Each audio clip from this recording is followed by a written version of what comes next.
this is what it would have looked like back then. This is what it would have felt like. And that's that immersive experience that everybody's craving. That's why I wouldn't miss that for the world. You are listening to Historyman, the platform for historians, curators, and authors to tell their stories of the American Revolution, walk in the footsteps of heroes, and proclaim freedom reigns. On today's episode, we are delving into a unique topic of the Revolutionary War time period, though our guest today is Jeanette Watts, and she is the producer of the YouTube channel History is My Playground, the author of the multiple award-winning Jane Austen book, My Dearest Miss Fairfax. And most importantly, for today, she is the independent museum professional who travels the country giving workshops and balls on historical dances and costuming. So welcome, Jeanette. Good morning. It's great to be here. Jeanette, we have had various guests on our program that talk about the battles and the heroes of the Revolutionary War. We had a doctor speak about the struggles against infectious diseases. We had a builder regaling us with the period architecture of the churches of that time. We've had episodes on Indians, clergy, traders, and a former president. You have carved out an interesting niche in period dancing.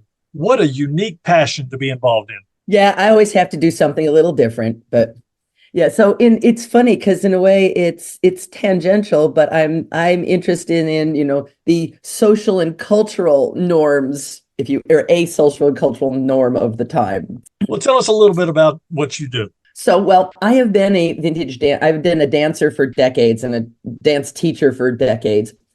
But every time I get a job with my local history museum, very quickly, I become the dance lady. I'm the one that they send the fourth grade classes to and say, you do that thing you do, run around with the kids. Yeah.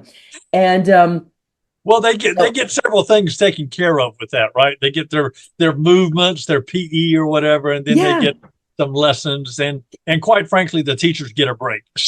Yeah. And the thing is that, and this is a kind of a giant hole in living history museums. We teach how people will teach how they dip candles and how they churn butter. And then the kids kind of sit on their backsides and watch the adults shoot the black powder guns, weave, plow. But all of it is showing how people worked. Fair. Now, what were these adults back then thinking about while they're plowing, while they're churning butter? They're not thinking about the plowing and churning butter. I got to tell you, any more than while you're sitting there driving a car on an 8-hour road trip. Is that what you're thinking about? Is where I put the key and where I put the gas and how I'm steering this car? No, you got time on your hands. You're thinking about what you care about. And what were they thinking about? What were they caring about in 1776 and 1750 and 1803? They're thinking about dancing. At the time, there are no sports where you're not thinking about the basketball. Favorite sports team. There's no such thing as a sports team. What are you thinking about? You are anticipating the next dance. You just got the latest dance book in the mail. You're practicing your dance moves as soon as dinner's over, and you light up some candles and you're going to practice the dance moves that were in the newspaper. It's what everyone was passionate about. And we don't show that. So for the kids to learn that history is fun, history is not about sitting on your backside watching the adults do things, show you things. It's about being involved. It's about moving. There's a creation of goodwill that comes from dancing together. You've just created beauty together as a team. So sort of the concept of teamwork is invented by dancing as it was done in the 1700s. It's fascinating to hear your passion revolving around this particular topic. How would people reach you? Where would they find you? Where would they find me? Well, I'm working on being all over the internet. The easiest way to find me is my webpage, dancingthroughhistory.com, and that's THRU, so you don't have to type as many letters. You could also follow my exploits on my YouTube channel, History is My Playground. And if you subscribe, because of course you wanted to subscribe, there's multiple tracks, because number one is the dancing. So like highlights from the last ball I went to. And I do dances from the Renaissance through the 1960s. I don't do disco. I've learned disco, but I don't feel like I can teach it. Also just not a historical need for it yet. When history museums, right now I'm doing some sewing for a museum here in Illinois that has a 1920s farmhouse. So I'm making a bunch of 1920s dresses. Nobody is calling up saying, "Hey, I need you to sew me some polyester pantsuits." So don't need to know the disco yet. But on History is My Playground, I do dance videos. I show sewing and costuming things. Like sometimes it's how to cheat and take a wedding dress and turn it into a ball gown. Sometimes it's, I've got this bolt of black and gray and white plaid silk. Let's go and make a new mid-century dress because hoop skirts. In preparation for this episode, you were talking to me about some of the dances that George Washington was involved in, and Napoleon and Wellington, and talk to me a little bit about that. So dancing really was this it's something everybody did. It is a social expectation. You danced. And so, when Washington's troops, it's a morale booster, So Washington let his, gave leave to his officers and his men. It's not like the men aren't dancing to, have a dance, to go dancing. Good for morale. If you go fast forward to the Napoleonic era, you know what Wellington was doing the night before he whooped Napoleon at Waterloo? He was at a ball. His officers were at a ball. They had to it's like, "Oh yeah, we got to get going, sir. There's some stuff going on." Like, okay, thank you for the dance. I'm trying to remember her name, but yeah, they dancing is just this significant part of culture. And if you say, "Sorry, we're in a war now, you don't get to do the thing you love best anymore." Even if you fast forward to the history of the American West in the say 1870s, they would throw fort hops. Like a sock hop, let's go to the hop. It's a much older word than that. Hop is a word for dance well into the middle of the 1800s. And so the American soldiers out west, there are no women. That means dancing, we think of it, it's a mating ritual. No, bunch of soldiers, they're out west. There are no women. I mean, there's some Indian women over there doing, they may not know how to do a quadrille or a cotillion or a line, a country line dance, country dance, but they're dancing. They still danced. They still got the newspapers with the latest dances and practiced the latest moves because dancing is fun, and that's what they wanted to do. Talk to me a little bit about that period literature that they would come into contact with. Oh yes, I love it's one of the primary source material is like that. That's where I geek out badly. Now, I do know people who geek out on it more. And so the Library of Congress has this collection called An American Ballroom Companion. And there are dance manuals in there. I think the oldest one is from 1490 and probably in Italian. I think the collection stops at 1920. It doesn't go more modern for a reason. Dance manuals is not how dances are transmitted. You went to a dance instructor to learn how to dance. All through the colonial area we're focusing on, you had dance instruction probably since you were 5 or 6 years old. So how does a dance master in Charlestown or Boston or New York or Maryland or wherever, what they learn what's going on? There's publications being printed like every year. Okay, so let's say it comes out in April. It might not make it to the colonies for 2 or 3 months, but it's yearly. So every year at that same, if it comes out, let's say if it's printed in April, let's say it makes it to the colonies by July. I'm not sure I remember how fast a ship comes across the ocean, but you get your yearly infusion. And there were books that several publishers were doing, two that exist that you can just find. Straight and Skillern and Thompson's had 24 country dances for the year 1772. And then the next year, 24 country dances for the year 1773. And it's like, as they were done in the courts of Bath and blah, blah, blah. But basically 24 dances, that's a ball. Right. So they're sending you the ball program for the next year with the sheet music and the instructions, the calls. So it says ladies right hand star, or light right hand star, left hand star, ladies chain, down the center and back, poussette, or actually poussettes don't show up that much, but there's just a set of vocabulary that everybody knew. Here's the magic code. Here's the music. Go. And the musicians, and it was only a melody line. So the musicians had to sit down and say, okay, well, if there's three musicians, you're not all, somebody's like, okay, well, I'll do this. And this is a very musically literate time. So they could take one melody line and have a trio, have a combo, do a song that isn't just four people playing the melody. So when you say do a song, are you talking about lyrics? No, sorry, a tune, a dance tune. Okay. And dance music tends to be fairly simple.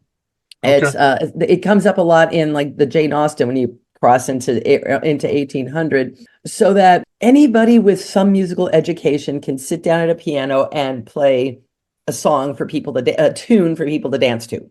So who is Asa Wilcox? He is a New England dance caller or a musician who had his own little notebook that we still have that primary source material. So how does, it's like people ask, well, what about American music? Nobody's bothering. I just last night got my copy of, I told you about this earlier, Music for Patriots, Politicians, and Presidents. It's a wonderful history of music. And there's a handful of tunes that everybody just keeps rewriting lyrics to. Nobody's composing new songs. Everybody just takes Yankee Doodle and write new lyrics. There's a song called Heart of Oak that you just write new lyrics to that one. Well, so if you look at the primary, so like Asa Wilcox, it's his 1793, he has his little notebook, and he has just copied out music out of somebody else's sheet music that got the book from England. And he just sort of copies it into his little book so that when he's asked to be at a ball and do the instructions or teach somebody, or if not at a ball, at dance lessons and teach somebody the new dance, he's got the instructions in his little notebook of favorite things. And it's also a good way to demonstrate that we aren't composing our own music. We're just copying this other tune that comes from this book from England. It's just Straight and Skiller's tune. They keep the name, it's the same tune, but it's always good to, that primary source material is it's out there, but it's not like every town has their own copy of their local dance master's notes. So having somebody's dance master's notes it's very significant because it proves at this time, at this place, this person was teaching these specific dances. Wow. For those of us who like to do our history correctly, as opposed to it's like, well, this is how it was done, but I wrote this last year. So in preparation for our episode, you were talking about the culture of the dance was important to you, how you curtsy, how you bow, how you walk into the room, the grace of the whole culture of the dance was something that you gravitated to. Tell me a little bit about that. Yeah, this fascinates me. So education, what we call education, is so foreign to what we think of as education today. In a dance manual, among other things, that's probably where I first started going off on that rabbit hole. You can read about, the dance book will say how to dance and etiquette. The book, it's a little book and it's all about deportment. I mean, so what they're doing is it's like, this is how a lady curtsies. You put your heels together, da-da-da-da-da-da, and minute step-by-step with illustrations of what you do. And this is how a gentleman bows. If you're bowing in the ballroom versus when you're bowing in the street to your betters, we are as we think of ourselves as such an egalitarian culture, not in the colonies in 1774. We are we're very class conscious as when we were still colonies. It's a very self-conscious time. In order to demonstrate that you're educated. I mean, I don't bother demonstrating that I'm educated. People can find out I have a master's degree. If they don't know I have a master's degree, does it matter? No, I don't think so. So, but for a colonial American, You demonstrated that you were an educated person simply by walking into a room. Did you observe all the appropriate behaviors? Did you bow? How graceful? You spent your life getting your childhood getting educated with thousands of hours of practice so that you could bow or curtsy and look graceful and natural.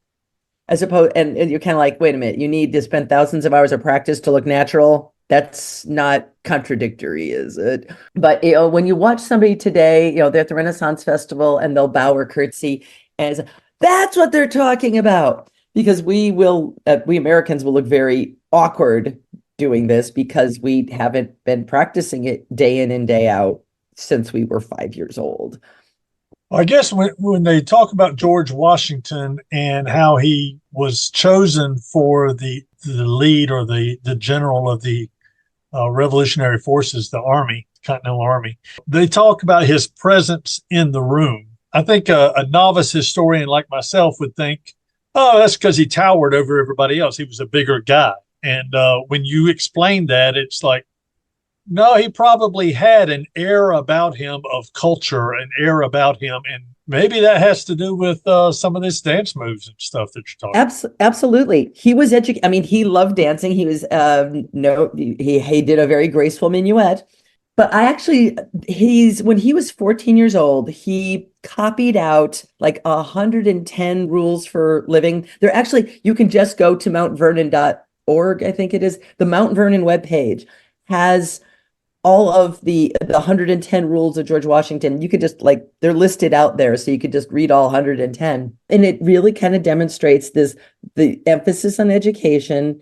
There is a lot on your personal behavior. It's not how you treat others, but how you manage yourself. Big difference between the colonial attitude into colonial education and colonial etiquette. And we'll call it Victorian, even though we fought a war, so we don't call ourselves British subjects, and yet we use the word Victorian to talk about the Romantic era and whatever. That Victorian etiquette is all about, treat other people, respectfully. It's in colonial America, it's handle yourself so you don't embarrass yourself. So George Washington has in the rules he copied out at the age of 14 is about managing yourself. And it can be when you walk into the room, you behave appropriately, you bow to the people in the room as you enter the room.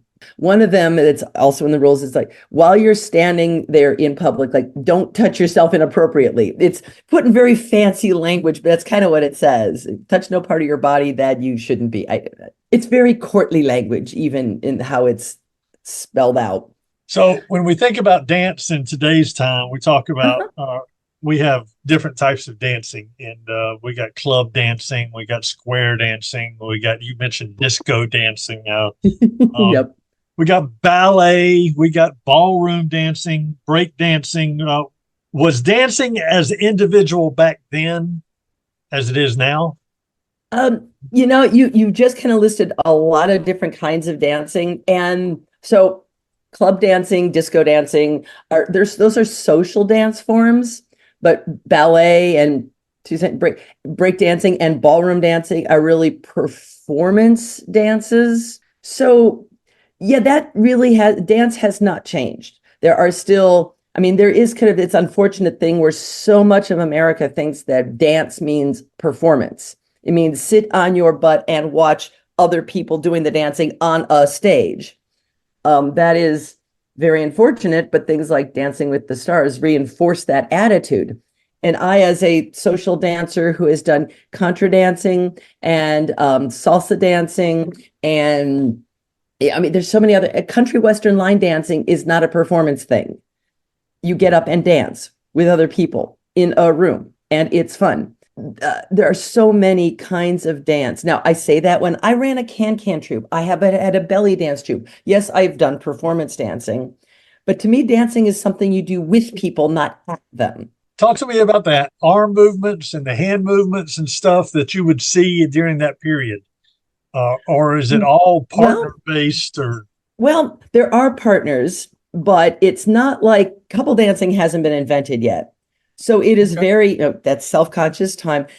This is going to probably the most graceful, beautiful thing that has ever existed on the planet. Imagine a room entirely full of people who've been at dance lessons, like ballet lessons kind of thing, since they were 5 years old.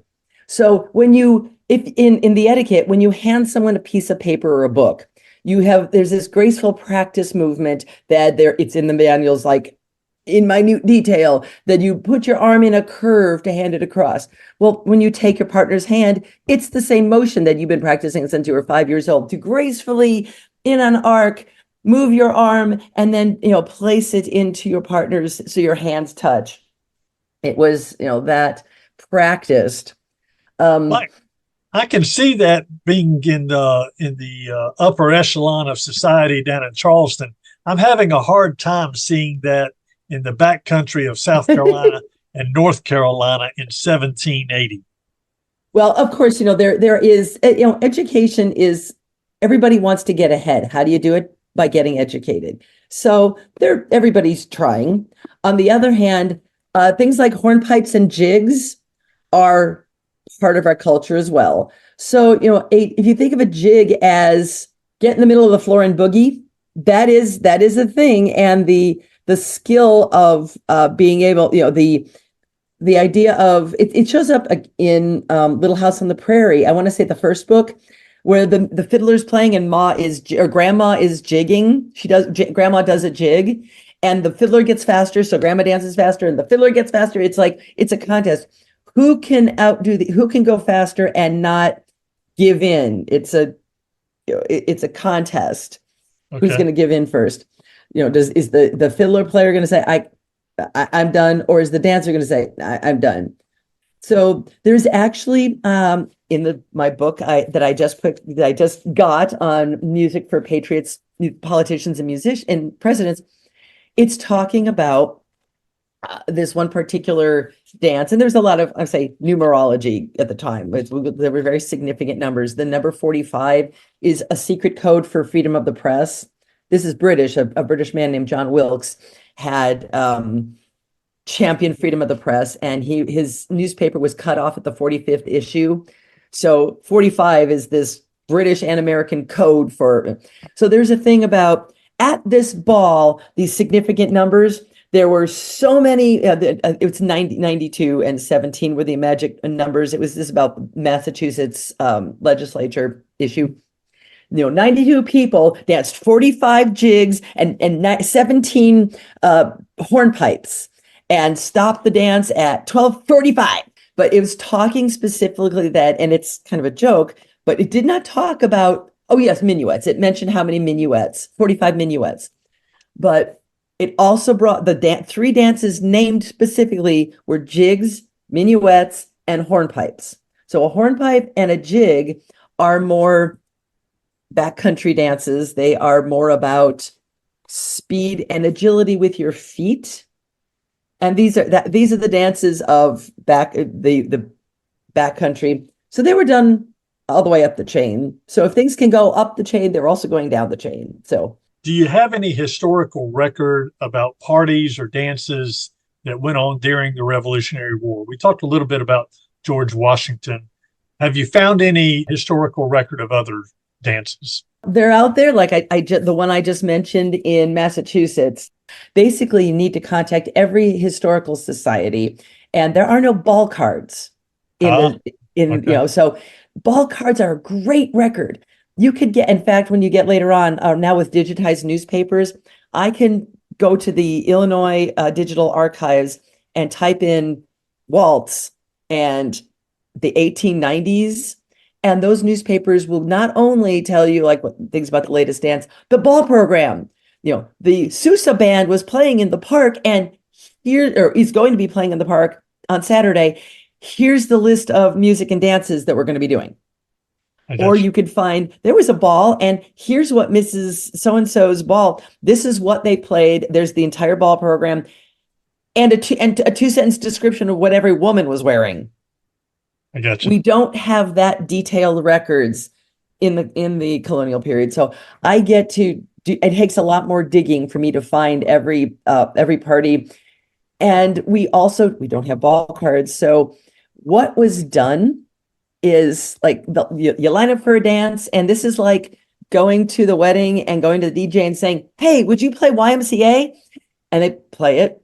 Well, the first lady in the line would say, "Play Duke of Kent's Waltz." And the first lady gets to choose what dance we're going to do. And you dance down the line. So this is kind of like Soul Train, where they're lining up and they're coming down, and two people are coming down through the line. Is what that's the only thing I can think of. Yeah, that is a very apt analogy. Yes, the concept of two lines of people. You got a line of guys and a line of girls dancing. The stroll in the 1950s is still lined up. Thank you. I am going to be using that example now forever because that's fabulous. And I had not put that together. So there's a vestige of what was going on 200 years earlier is lining up to do the stroll or Soul Train, and down the line of each, a gentleman's line and a lady's line, and down the middle. Real quickly, did you see a difference between the Germans, the French, the Scots, the Irish, the English, the Native American, the Huguenots, the Caribbean? Did you see all this melting pot that America started to become? Did you see a cross-section of styles in the dance? It takes a while for the cross. It's like a lot of what you just listed are all European, and the European courts, everybody was doing the same thing. Okay. It's all like, right. Hey, look at this thing I just brought back from France, or whatever. I mean, the Polish court and the Russian court are interested in what the French court's doing. So that's, so all of those, the French Huguenots, they all come over to the United States, and they're bringing pretty much a lot of the same stuff. I haven't found much on the regional dialects. I think they have to exist. I just haven't found it yet. And obviously I'm looking. So if any of your listeners have dance stuff, got to go to History is My Playground, go to Dancing Through History. Just email me at Jeanette@watts.com. Send me your dance information because I'm collecting it all. And I really have to go historical society by historical society, finding these things. And it's when you find Asa Wilcox's little dance notebook, that's huge. Well, real quickly, I want to ask you something I ask just about every guest that I have. What does liberty mean to you? It's a really complicated word. So it's over time, and as you look at different countries besides ours using the word, is it a promise or is it propaganda? It seems to me that liberty is a standard that we as citizens need to hold our government to. We throw the word around a lot, but I think the Pledge of Allegiance is where it's the most powerful. The last thing we say is liberty and justice for all. Not for some, for all. What is liberty? What is justice for all? It's a really high standard to meet. It requires participation. Not voting is violating the pledge that you made when you did your Pledge of Allegiance to the flag. And it requires thinking about your fellow citizen, not just yourself. So, and that's very much like dance. Dance is about taking care of your partners, taking care of the other people in the dance line. So it is a powerful word that needs to be understood, thought about, and reflected on. And I love the fact that you ask everyone that. All of us should be standing on street corners, asking everybody else waiting at the stoplight that question and thinking about it, because the more you think about it and the more as you answer it and you listen, people, you say the Pledge of Allegiance, do you listen to what you just promised? Wow. Tell us again how people can reach you. You can find me at Dancing Through History, THRU.com. You can find, if you go to YouTube, History is My Playground, and you can follow my exploits at history museums, dance events, and in my sewing room. And my author page is Jeanette Watts, JeanetteWatts.com. Any of those pages has a link to get through to me. And my email address is Jeanette at WATTSES.com. So there's 4 different ways you can find me. And if I do my homework today, I'm starting a new TikTok account because I've got more History is My Playground stuff. So History is My Playground will be on TikTok soon because it's been on my to-do list for a month and it's time to stop to cross it off on the to-do list. Thank you so much, Jeanette. Appreciate you. Well, it's lovely getting to talk to you. All right. Take care. You too.